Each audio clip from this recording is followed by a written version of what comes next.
All right, can we But you're my burnout singing, baby. please, for the love of God. Okay. Are you feeling overwhelming exhaustion? I can't have another cold open where Are you Kyle is feeling a singing. little cynicism? So this isn't gonna Do work you out. think you're ineffective? Then you might be a burnout baby. It's gonna be the cold open.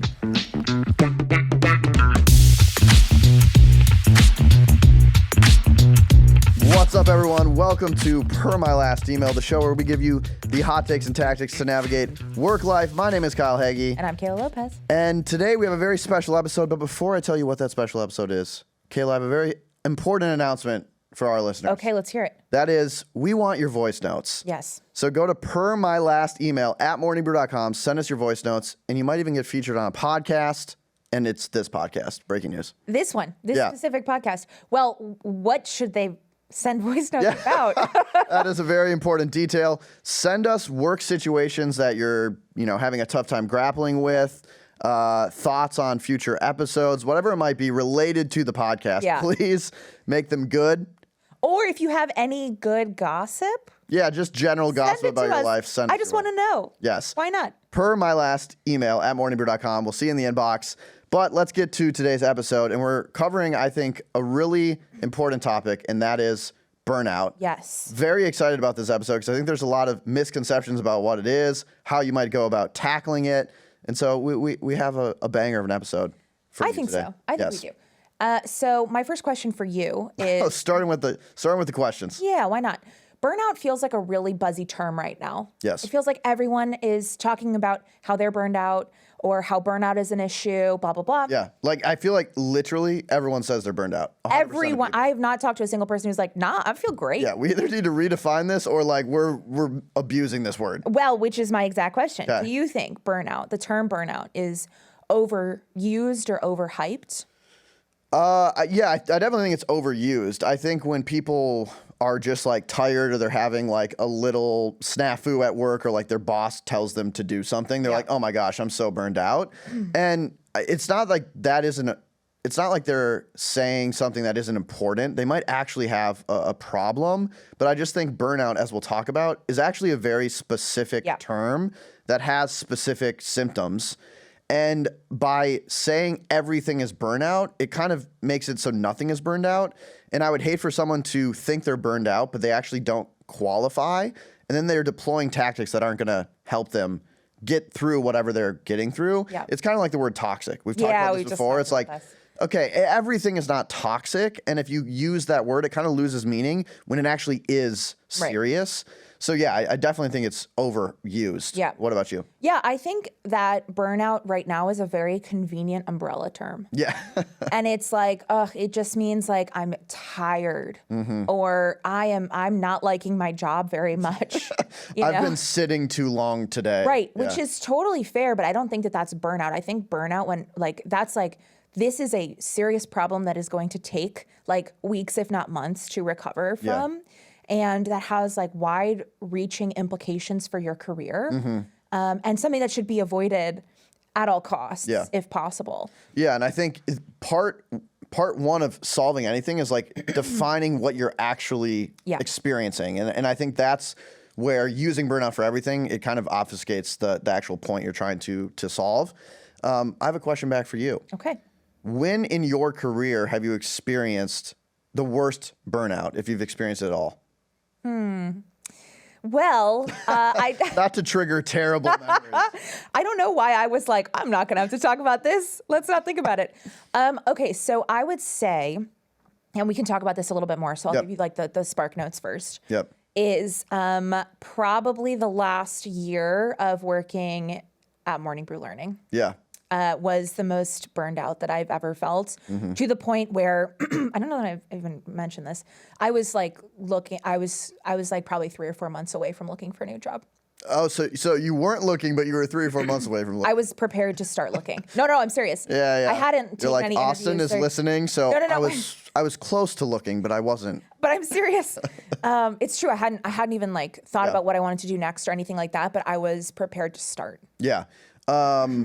I asked myself that question because I knew I was going to ask you. I have the same exact answer. Yeah. And just to preface it, and we'll get into more of the details of burnout later, one of the experiences I had that I didn't experience burnout in was College Possible. Where I was working, it was like 7 a.m. to like 10 p.m. Very routinely. It was dealing with other people who were high schoolers, which like, even if everything is going well, dealing with high schoolers like horrible is scary. Yeah. And I never felt burnt out. And so again, it's not about being tired. I would say I was tired, but I was not burned out. The same thing, early days of Morning Brew Learning, we were working grinding so hard. Yeah. At some points, I was literally had to be on basically 24/7. Yep. I would not say I was burned out then. So exactly. there is a distinction between burnout and being just tired. And I think that's very important. Yeah, the last, I would say, couple months of Morning Brew Learning where we weren't sure if the division was still going to be around. You kind of lose your agency or your sense of like, if I do something, it's going to help. You don't have clear expectations. That gets really tough. Yep. And that's really what burnout is all about. Yeah, so that seems like a pretty good segue to talk about what burnout means. Yeah. Because it's not just like, I don't like my job and I'm tired. Yes. So Google has told me the 5 elements and check me. Dr. Google. Dr. Google, it's very scientific. Yes. Has the 5 elements of burnout. First is a lack of control. You have a lack of support. Unclear expectations, which feels very similar to the lack of support. Too much work, duh.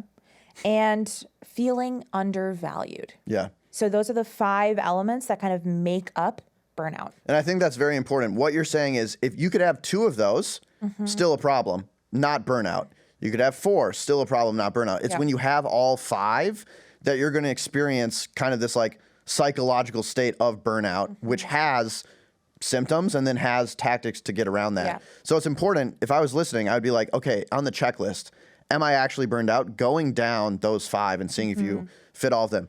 Kayla went to Google. I went to an actual researcher. So I looked up what burnout is according to the Maslow Burnout Inventory, which is like, wow, way more official than me. some scientist has actually done like years and years of research on burnout, but it maps to what your 5 are, but there's 3 in this case. The first is overwhelming exhaustion. You are tired, your workload is immense, you're just feeling the dread and exhaustion of work. The second is feeling of cynicism. You're like, nothing I do really matters. Like, you might not have a community at work. You're feeling very cynical about just going to work and doing your tasks. And then the last part of this 3-part prong for burnout is a sense of ineffectiveness. You get to the point where you're like, nothing I do matters. And then you start feeling like, am I actually good at my job? Which is something I've experienced in my career where like, you're kind of down, you're feeling cynical, you're tired, and then you make silly mistakes. And you're like, maybe I'm not even good at this job. And that just creates this like very vicious cycle where you get further and further down the rabbit hole of burnout. So overwhelming exhaustion, feeling of cynicism, and sense of ineffectiveness is what the scientists are saying burnout is. Well, I like Google better than the scientists, so... Well, you might have used their Google AI feature and it spit out random stuff. Exactly. Let's vote. No. So before we get into kind of our takes, our tactics about burnout, let's set the scene about how big of a problem this is. So I looked up some stats. SHRM, which is one of the largest HR communities, SHRM. What a brutal acronym. SHRM, yes. They did a 2024 study and they found that 44% of American workers felt burned out at work, which is maybe that's high. I don't know if they're using our burnout definition. Yeah, that feels high. But that's a pretty significant percentage. Yeah, of course. And then the Global Talent Trends by Mercer found that 8 out of 10 workers were at risk of burnout. So again, the universality of this, I think, is apparent that if you don't have burnout, you're probably at risk, at least if a few other things change, of developing it. Right. That makes sense. And I feel like based on the 3 or the 5 elements, it's such an environmental thing. Yeah. It feels like when you feel like you don't have control over your environment, that's like kind of like what work is generally. So I totally understand that 8 out of 10 people are at risk. It's what work is if it isn't going well. Yeah. But I think the best work environments tie, or it's clear that what you're doing impacts something bigger than yourself, a team, a mission, a purpose you have. And that's where you can actually feel engagement, which I would say is the opposite of burnout. So I don't think it's like naturally a work thing. I think you're put in an environment where you could feel burnout. But on the other side, this isn't like a Debbie Downer podcast, many people feel super engaged at work, and we want to help you get to the point where you can identify, is this an environment where I can feel engaged? Yep. If not, I'm probably going to get burned out, and maybe it's time to find a different environment. So I think that's a really interesting point. Some other stats I found. If you are burned out, and this affects employers, if employees are burned out, they're 3 times more likely to start looking for other work. That makes sense. Which was exactly what you were talking about in the beginning. Once you start feeling burned out, you're like, I have to get out of this environment. It's time for me to look for other work. And that increases turnover. It lowers retention, obviously bad for employers. And then the last stat I have is there's a 16% delta between workers that feel burned out versus workers that don't, and who is willing to go above and beyond. When you feel burned out and you're like, nothing I do matters, I'm really cynical about my work environment, I'm tired, and then your boss slacks you at 5:29, you're gonna pretend like you didn't see that thing. You're going home. If you feel engaged and you're really connected to the mission and you feel like you have support and there's rewards for you working hard, okay, perfect, I'll get it done. So it does really affect productivity in the workplace as well. I think this is a good opportunity to address some misconceptions. All right, let's do it. Because I think, again, as we've been talking about, people are like, I'm really tired, and overwhelming exhaustion is one of those elements. Yes. But I don't think that hard work and being tired equals burnout guaranteed. Yep. There's also another type of burnout, which is where you're like almost like understimulated and you don't have anything to do. And you're like, I'm exhausted and I'm not doing anything. I'm sitting around twiddling my thumbs for 7.5 hours out of every day, waiting to get a task. I don't feel like I can do anything. That's another form of burnout. I think the idea that hard work equals burnout is very untrue. Yeah, I love this take, and there's it makes me think of 2 things. The first is like that stress curve, which is basically the amount of optimal stress you need in your life to perform tasks to like the best ability. And many people think, okay, I'm too stressed, so I'm not performing well, which definitely happens. You can be under stressed. You can just feel like there's no pressure for me to do anything. And that can also cause a weird form of exhaustion where you're just like, what am I doing with my life? Which makes you feel more cynical, which makes you feel like nothing I do matters and leads ultimately to burnout. So you want to find that middle of that stress curve to feel kind of like optimally stimulated. Yeah, there's actually like the stress curve is basically like a bell curve, and it shows like stress versus like, I don't know, what is the other axis? A stress, opposite of stress. Performance. Performance. Yeah. And when you're in the middle and you're at the hot, like there's an optimal amount of stress basically. And so I think when you get too stressed, that's where burnout is very, very high risk. Yeah. But also under stressed. And then the other point I want to make about your point about hard work doesn't mean burnout. I think in some ways hard work is downstream of feeling very connected. If you go back to like the early days of Morning Brew Learning that we were just talking about, we admitted on a recording of this podcast that we were working 20, some days it literally felt like I was working like 18 hours a day. Oh, and Probably 100%. the most engaged, energized, excited I've ever felt in my professional career. And so I think hard work is not indicative that you're burned out. It is kind of a proxy for how involved you feel.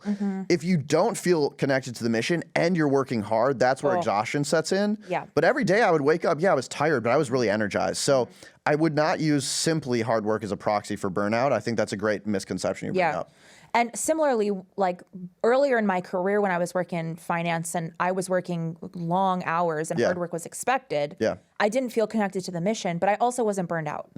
I was doing all this hard work, but I felt like I was working towards an end goal, which was leaving finance. But I was like, if I put my 2 years in and then I'll be able to like kind of justify my next step in my career.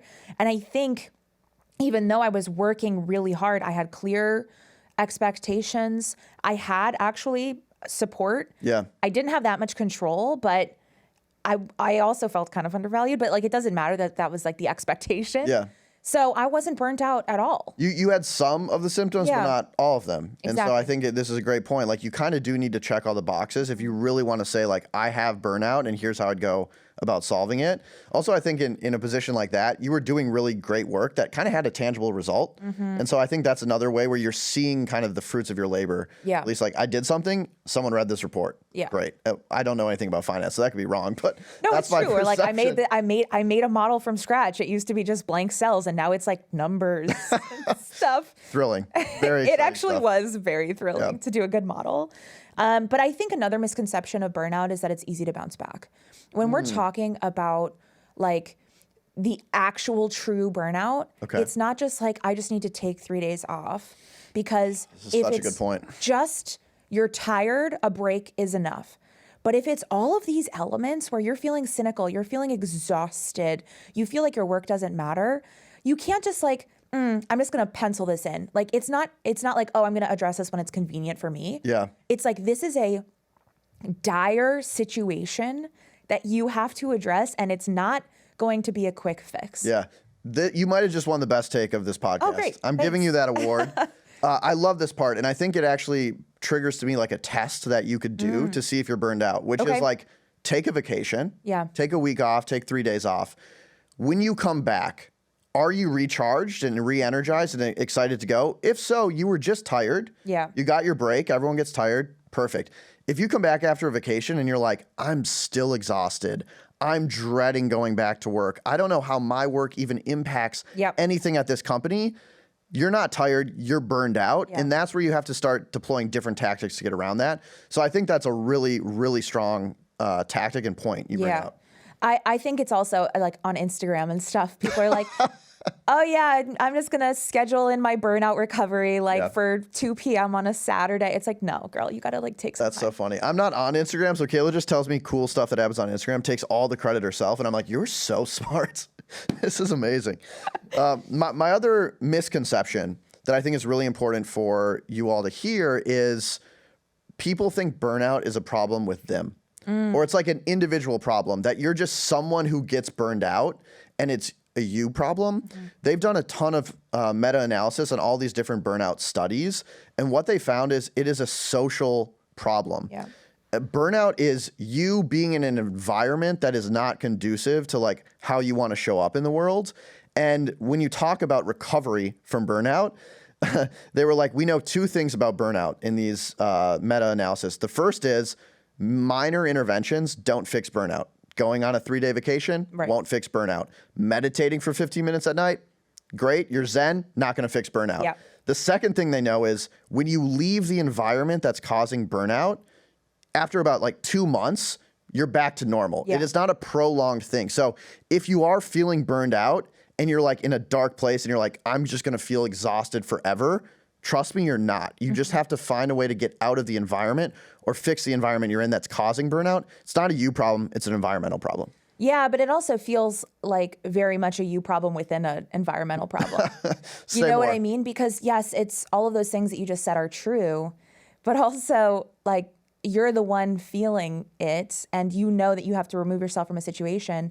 That might be very hard to do. Yes. And I feel like it's on you to figure out how to get yourself out of burnout. It's much easier said than done. So I'm not like, oh, it's not a you problem, so just like sit there and someone else is going to take care of it. I just don't want people to feel like it's like deep down my fault I'm burned out. It's not your fault you're burned out. It's the environment plus you. Yeah. And you could change one of those things. Yeah, I do agree with that part. And we'll be right back after this. Okay, back to the show.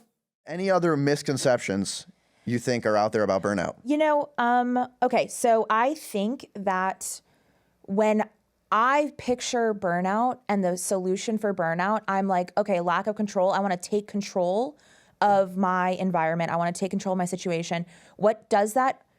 More flexible work days, working from home. And I actually think that flexibility is not the response that will help burnout.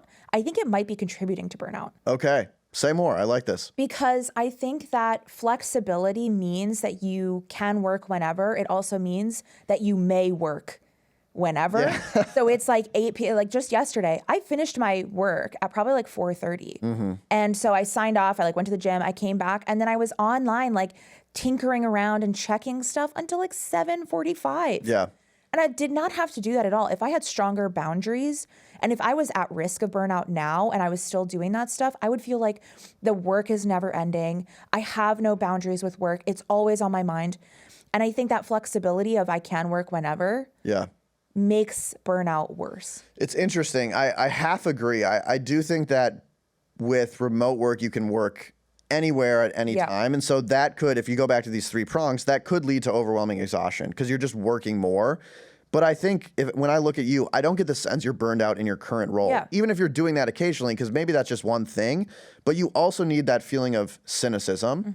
But one of the ways you can develop cynicism is you don't feel a strong sense of like community at work. You feel like it's just like there's no one else out for me. I don't feel support. And that was one of your signs of burnout too. And I do think remote work can tend to lean in that direction as well. Like you're not seeing people in person. If you don't have a good remote culture, you can feel very isolated, which can increase signs of cynicism. And if you're feeling overworked, you're feeling more cynical, you're likely to be more ineffective. And now you've hit the 3 prongs and you can be burned out. So I think it's interesting. It probably leads to higher chances of burnout would be my guess if done wrong. But if done right, the flexibility is quite nice. Yeah, that makes sense. So that's a perfect segue into a little game. All right, here we go. It's a very fun game. Everyone loves a game about burnouts.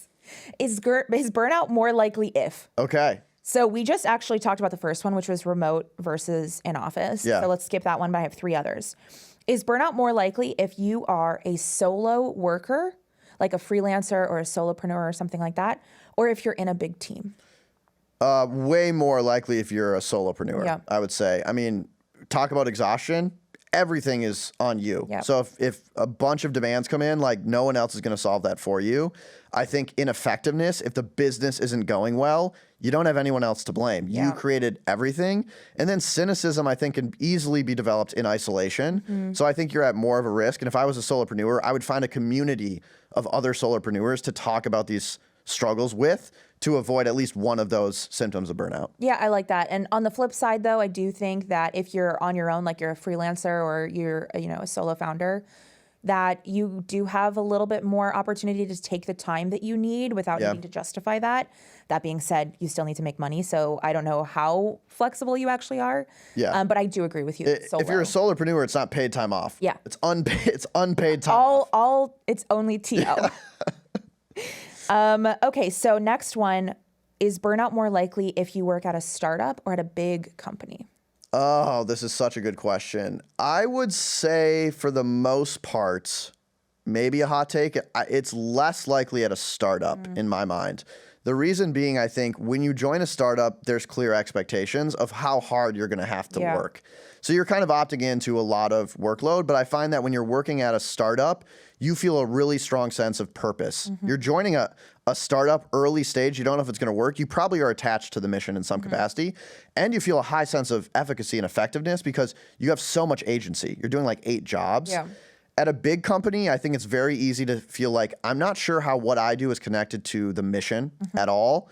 I think you might have increased workload. If that happens at a big company, that's where I would be like, you might develop burnout. The one saving grace of a big company is you might have this world's smallest workload ever. I know people at Facebook that have worked maybe 3 hours in the past Rest, month. invest, let's go. Exactly. So it could be either or. But you could get that, like, the burnout on the other side of the eustress curve. Yeah, exactly. You might not be stressed enough. Yeah, I agree with you. I think the only caveat there is that is true as long as the startup is something that you feel passionate about or excited about. Yeah. If you're doing all that crazy work and you're like, I don't give an F about this, then that could be a quick way to burn out. Yeah, I think it's classic where people are like, oh, I really just want to work at a startup. And they don't have any particular startup in mind. They're just like, I really want to experience that. And those people I tend to see in about like 6 months are the ones that maybe might be burned out because they're like, I actually don't care about AI for dogs. Yeah. And now I'm just like, working, just working so hard. Like, is anything I'm doing mattering? So right. You're not getting paid as much. Like, are my options going to work out? Exactly. Yeah, Great totally caveat. All right. And last one, is burnout more likely if you care about the work or if you're apathetic? Burnout is much more likely, I think, if you're apathetic. I think default apathy is just like the same thing as like cynicism. And if you're apathetic about the work, you're probably going to be ineffective. And if workload increases and you don't care about the work, that sucks. Like we've all been there. We're like, oh, I have to work hard on something I don't care about. Yep. That's a recipe for burnout. I think if you care, the dark side of that is like you can pour so much into it. And if things don't start improving, that's where you can be like, am I the problem? Am I ineffective?